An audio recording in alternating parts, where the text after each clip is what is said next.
Hey guys, what's up? My name is Skyweb and I'm here to talk about a true crime story that I cannot get off my mind. But before I get started, I just want to put out a little disclaimer that I mean no harm to any of the victims or the victims' families, and I wish everyone who was hurt within this story the utmost peace and solace, either in rest or in recovery. With that out of the way, happy True Crime Thursday. Welcome back to my channel, or just welcome if you've never been here before. Today is the first video of October. It is officially spooky season, which means I get to do Halloween themed videos, which normally I do a little bit more and get dressed up and do all that, but I wasn't feeling it this year.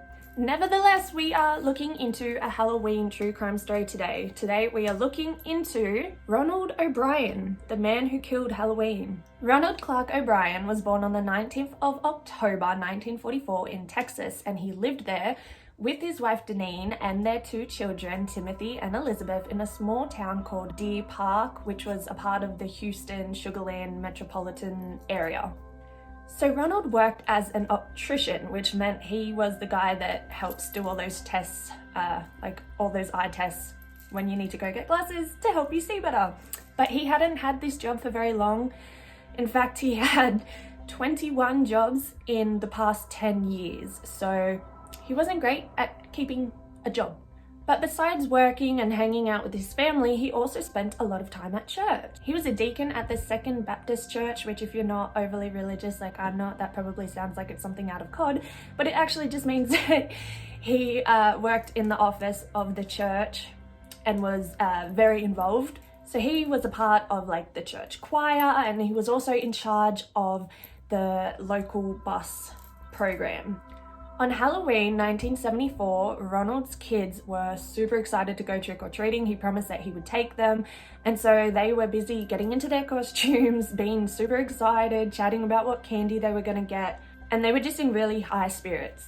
At the time, Timothy was the oldest at 8 years old, and Elizabeth was only 5, so she was quite young. So like I said, Ronald promised to take them trick-or-treating, and he even offered to take the next door neighbor's kids as well. So they were all super excited about that because they got along really well. So the group head to the neighboring city of Pasadena, where Ronald meets up with some friends, and then he and the kids go off trick-or-treating. So on Halloween night, it was actually raining a little bit, like not anything crazy, but they didn't want to be like wandering all about everywhere all over the city, so they pretty much had 2 streets that they went up and down for trick-or-treating, and that was it. One of the first houses that they visited looked like it was empty. They were knocking and knocking, the lights were off, it was all dark inside, and they were getting no answer. So the kids pretty quickly grew impatient and they ran to the next house, like ran ahead of Ronald. So Ronald stays behind at the first house while the kids are knocking on the second house. And then once the kids are finished trick-or-treating at the second house, they go and meet up with Ron. I'm just gonna call him Ron because Ronald is just like a lot to say, I feel like. So Ron meets up with them and then he pulls out these pixie sticks. So if you're Australian like I am, they're not called pixie sticks. I'm actually not sure what they're called, I'm forgetting. But I do remember having like the Australian equivalent of pixie sticks all the time. They're just like little straws filled with like a sherbet or sour colored powder. Actually, sometimes they're white. You get the point. So he gives each one of the kids a pixie stick and pixie sticks. And then he has one left over. And he's like, you guys ran off too fast. Like the person at the first house, they ended up opening the door and they gave me this. And so that's for you. And they went off trick-or-treating. After they returned to Deer Park, the neighbor's kids, they go inside, and then Ron and his children, they're heading inside, but as they are, a kid sort of like walks past the house and Ron recognizes him because they go to the same church. And as I mentioned earlier, he had 1 pixie sticks left and he was just kind of carrying it around because it was unfair to give to the kids. So he called that kid over and gave him a pixie sticks and said, "Happy Halloween." So once inside the house, Ron offers his kids 1 piece of candy each before bedtime, and he says they can eat the rest tomorrow, but only 1 tonight. And Ron does claim that they picked their own item of candy. And so Timothy, his son, he picked out the pixie sticks. So Timothy kind of had a hard time eating the pixie sticks because once they opened it, he tried tipping it out and it wouldn't come out. It was kind of getting all clumpy and stuck. So his dad actually had to help him sort of like unjam the powder in the straw for Timothy to eat. And then once Timothy did eat it, he started immediately complaining that it tasted gross. It was super yuck, it tasted bitter and weird and off, and he was not a fan, and he was super vocal about it, which, I mean, most kids would be. But because he was like so full on about it, Ron ran and got him some Kool-Aid to help wash it down, and then he didn't get another piece of candy, unfortunately, poor kid. And then he went to bed. After only a few short minutes though, Timothy got up and was complaining of an upset stomach. He had really bad cramps and it was hurting him. So he rushed to the bathroom where he started vomiting. He got really, really sick. And then he started having convulsions, and he was having these convulsions while throwing up. So at this point, Ron had to sit with him and hold him because the convulsions were getting really quite bad, and he was only 8 years old, so he only had a tiny little frame. He was quite small, and these convulsions were just very full on. He's still being sick, and it was horrible. Oh shit, I didn't mean to leave that there. So while he's in his dad's arms, Timothy goes limp and becomes unresponsive, which is obviously terrifying. So an ambulance was called and they picked Timothy up, they put him in the ambulance, and then about I said that so weird, I just realized ambulance. What did I just say? Sorry. That took a second for my brain to process.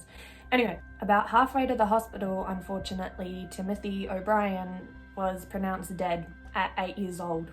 So after pretty much just dropping dead, there was really like no obvious visible reason for an 8-year-old to just die the way that he did. It was horrible.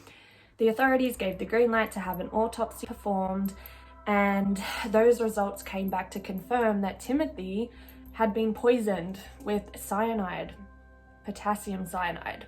In fact, he'd been poisoned with a dose high enough to kill 2 full-grown adults, and he's an 8-year-old boy. So cyanide, if you don't know, it works by attacking the sets of organs that are the most vulnerable to lack of oxygen. And so it attacks your brain, it'll attack your cardiovascular system, it'll attack your nervous system. And people who are poisoned with potassium cyanide very rarely live, but if they do live, it's definitely not with a dosage as high as what poor Timothy had. And if they do, they often have severe central nervous system complications that mimic like Parkinson's disease, things like that. So it really kind of wreaks havoc on someone's body. And I'm just saying all this to sort of give you an idea of how like potent this poison is. It's dangerous, man. So there's different types of cyanide because you can have it in like a gas form or like sort of like a crystal rock form. And so potassium cyanide, this looks very similar to sugar. It's like a little white salt crystal almost, and it's known to taste and smell like bitter almonds. So it makes plenty of sense for a kid to accidentally, unknowingly ingest this. But where could he have gotten it from? Well, the last thing he ate was the pixie sticks. And so a sample of that pixie sticks that he tried to eat and couldn't finish because it tasted bitter, that was given to the lab as well for testing, and that came back with a positive result for potassium cyanide. Now, I'm sure that you've all heard the old wives' tales that every single Halloween, kids are being poisoned with their candy and people are putting drugs out in their candy, and there's going to be razor blades and like your chocolate bars, and don't take anything that's like not wrapped up.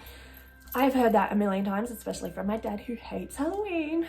All these strangers are trying to kill us or with Halloween candy. But the actual reports of this happening, at that time at least, I don't know now, I'm kind of curious to go look, was non-existent. That just was not a thing. It was just a story that was always shared. Until now, seemingly, he had been poisoned by Halloween candy. So as I'm sure you can imagine, as word of this got out, the town went into chaos because this is terrifying. Like, this is news. The morning buzz was all about poor little Timothy's death, which is horrible but makes perfect sense because a child has just been poisoned by Halloween candy. Halloween has already been, so how much candy has already been consumed by children? How much candy is left to be consumed by unexpecting children? And was there gonna be more deaths? Well, the parents of Houston, they weren't gonna sit around and wait to find out and see if anyone else was harmed from this Halloween candy. They started rounding every last piece up.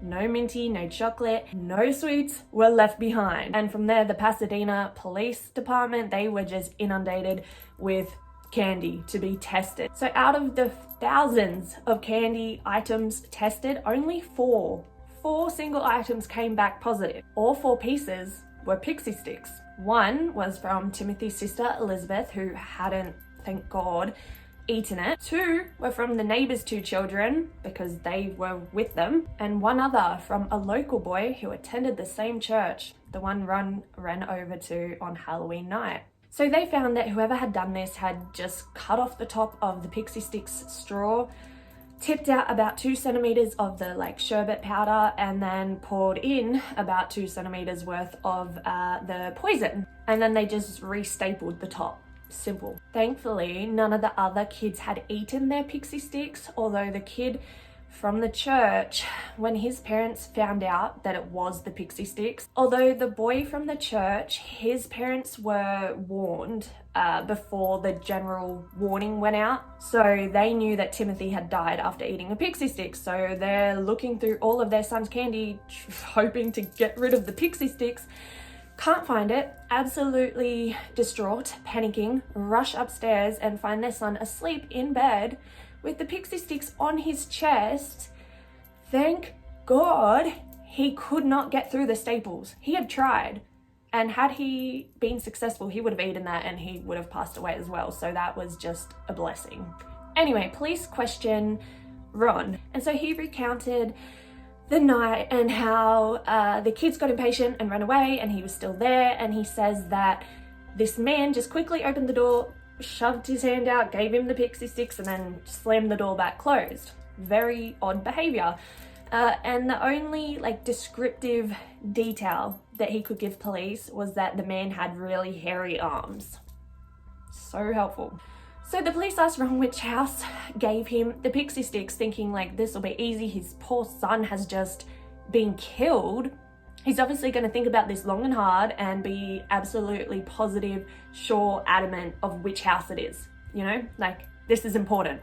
So I'm sure you can imagine how baffled the police were when Ron said he couldn't remember. He couldn't remember.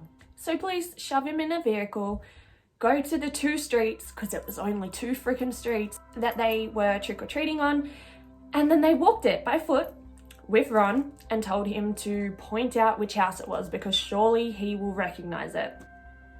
3 laps later, 3 laps of this street, and he finally identifies the house. So this house was owned by a man called Courtney Melvin, which, side note, is a really cool name, and he lived alone. So when police went and questioned him, he claimed that he was actually at work Halloween night and didn't get home until 11 p.m, which was long after the kids had finished trick-or-treating. And this was confirmed by a number of people because Courtney was a air traffic control person with the things, and so multiple people had seen him at work on Halloween night, and it was a pretty airtight alibi. So after realizing that this alibi was pretty solid, and then after considering how long it had taken to even get to this point of having a house pointed out after 3 laps, after not remembering, after all of that, they started to kind of look at Ron what's up? Ron was the only adult confirmed to have this candy in his possession.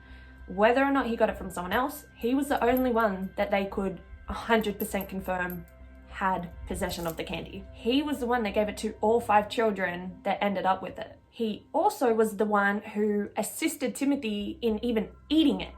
And I mean, realistically, why would anyone want to kill 5 random kids, and only 5?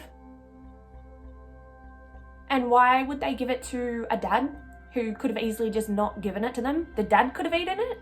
So at this point, Ron became suspect number 1. So as they start to look into Ron, they realize that he could not hold down a job to save his life. Like I mentioned earlier, 21 jobs in the past 10 years was pretty full on. And as they looked into it more, they realized that he wasn't leaving these jobs. It's not like he just wanted to move on and that was his personality or something.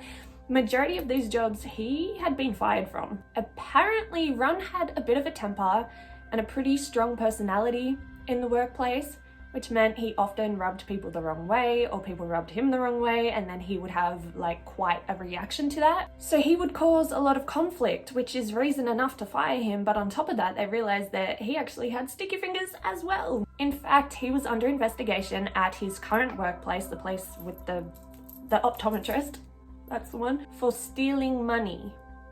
And he was on the brink of unemployment. Because of this, police decided that they'd look into the family's finances, because like, why not? And that revealed that Ron was quite a big spender and in quite a lot of debt. In fact, he was in $100K worth of debt. And he was so far behind in paying this debt off that his house had been foreclosed on, his car was about to be repossessed, and he'd defaulted a bunch of loans. So at this point, none of that really looks like it has anything to do with like poison candy, but they keep digging. So that same year, 1974, Ron had actually taken out 2 life insurance policies, one for each of his children, which immediately caught police's eye because they're children. It's not very often that a child needs life insurance because they're a child and they should have many, many years in front of them. These life insurance policies, they were worth $10,000 each, which is more than enough to cover a funeral if a child was to die. And again, they're children.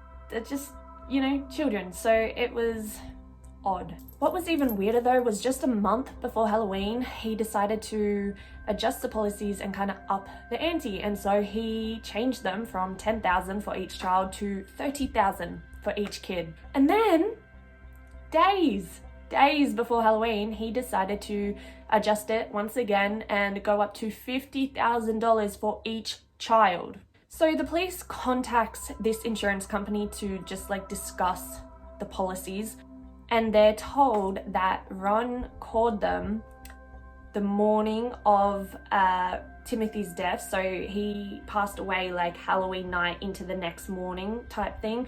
And so Ron called that morning, hours after his son had died, asking about his money that he's entitled to. Deneen, which was the kid's mum, she was also interviewed by police, and she had no idea about these life insurance policies. Absolutely no idea. She was clueless. Like, this was news to her, and she could not fathom why her husband would have done that to begin with. But she also couldn't fathom why he wouldn't have discussed that with her or told her, because she was aware of like their financial troubles, so why not mention this? The police couldn't understand it either, and nobody could understand why 50 grand was like enough to kill your own kid. Anyway, a couple days later, and a man comes forward to police with some information about Ron. So this man was a chemical salesman, and he was a client at the place where Ron worked. And so Ron and him had a conversation which he remembered, and claims that Ron was asking him about different kinds of poisons, and in particular cyanide. He was asking things like, how long does it take to kill a person? How much does it take to kill a person? And he really put an emphasis on cyanide. He also asked him where he could purchase it. Some of Ron's acquaintances and like work buddies, they were interviewed as well, and they all claimed that just days before Timothy's death, Ron was like bragging almost, just talking heaps about how he was about to come into some money and his financial troubles were over and he wasn't going to work there anymore, and you know, just everything was about to be a-okay. At this point, even Deneen was giving the police like sort of little tidbits to try and help paint the entire picture. And so she was saying that, you know, on Halloween night, Ron told both kids that they could have, you know, whatever piece of candy that they wanted, but only one before bed. And she claims that Timothy did not pull out the pixie sticks, he pulled out a lollipop. And she claims that this is where Ron intervened and said, no, you don't have time for a lollipop, like that'll take ages. Just here, have this, have the pixie sticks. From here, the police, they actually find a little silver pocket knife that has tiny little traces of like residue left on it. And when tested, it came back positive for potassium cyanide. So that's pretty much equivalent to like finding the smoking gun, in my opinion. So 6 days after Timothy's death, his father, Ronald, was arrested for murder. He was charged with 1 count of capital murder and 4 counts of attempted murder for the other kids that he gave the pixie sticks to. The police's theory was that he had given those out purely to distract like attention, divert attention away from himself, which is unfathomable. Like, that is so heartless and says a lot about how intelligent he was, and also about like his empathy for other people. How are you gonna let 4 other kids die just to distract from yourself? Then again, he did kill his own son, so what am I talking about? Ron, he pled not guilty to all 5 counts and he maintained his innocence. Always.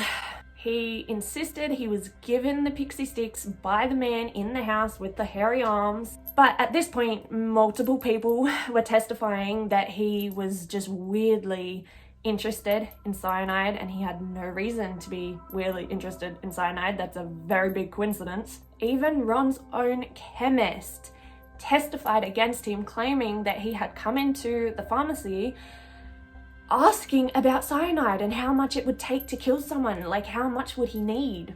That's insane. And despite never being able to confirm where Ron got the cyanide from, they were able to confirm that he had previously visited one store, asked to buy cyanide, and only left empty-handed due to the minimum limit of cyanide that you had to buy.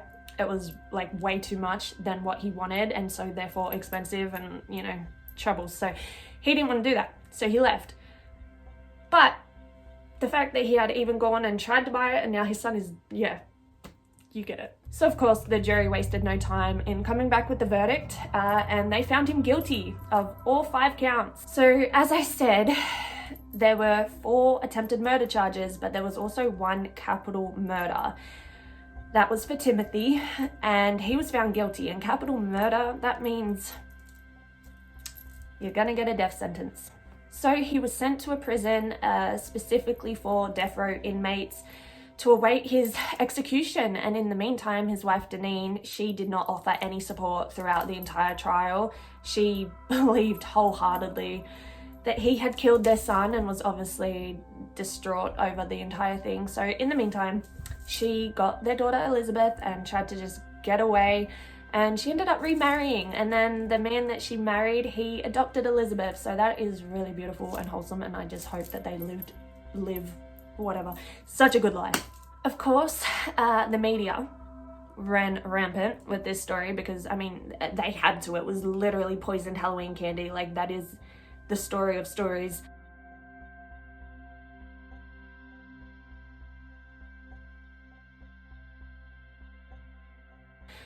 And so he became somewhat infamous for that reason, and he was dubbed the Candyman in newspapers. But this notoriety did not do him any favors in prison because they're all on death row. And I know people will automatically think, oh my god, like death row, clearly they've done something awful, they don't have morals, whatever. Everyone hates people who hurt kids. Everyone has friggin' kids. Everyone hates them.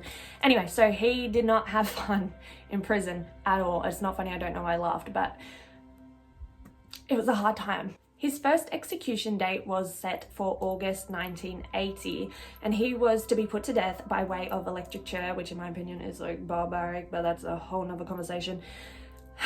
So they appealed that and tried to get a stay of execution, and he was actually granted that, which meant it was sort of put on hold until he could try and like get out of it, pretty much.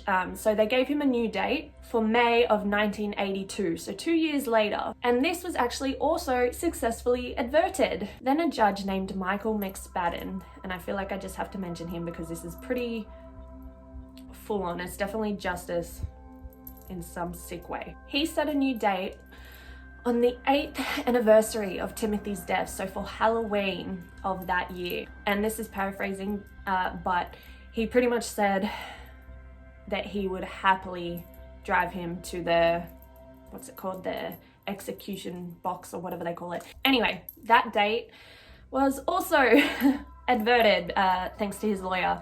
So they set a new date, and this time he was to be put to death by lethal injection. So his lawyer again tried to sort of appeal it, and he claimed that a lethal injection was cruel and unusual punishment, which is like crazy, because why would you rather be electrocuted than... Anyway, not the point. This was actually denied this time, and so the execution went forward. On the 31st of March 1984, Ronald O'Bryan was executed by lethal injection.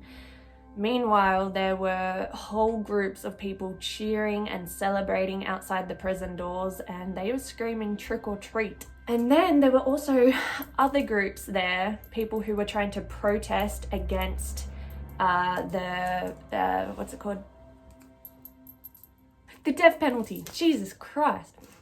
There were groups of protesters protesting against the death penalty, anti-death penalty people. And they were throwing candy at the people who were celebrating. It was a very eventful execution as far as executions go, I suppose, but this is where the story ends. Thank you so much for watching. Feel free to like or subscribe if you feel like it. I would really appreciate it. And let me know what you think about this case in the comments down below, or on any of my social medias. They're all linked below, because I would love to know what you guys think about this one. And I always love to hear people's opinions on the death penalty and whether those opinions change depending on the crime and the case. And I find it very interesting because I am against it, if you can't tell. Anyway, thank you so much for watching. Bye! Can you just make up your mind whether you're saying kids or children, because you keep trying to say both and it's coming out. Penny! What are you doing? Stop it! I'm sorry, you're too fat for the tunnel. Why do you talk like that? I don't know, man. Decon? Henny, what are you doing? Brink? Yeah, not blink.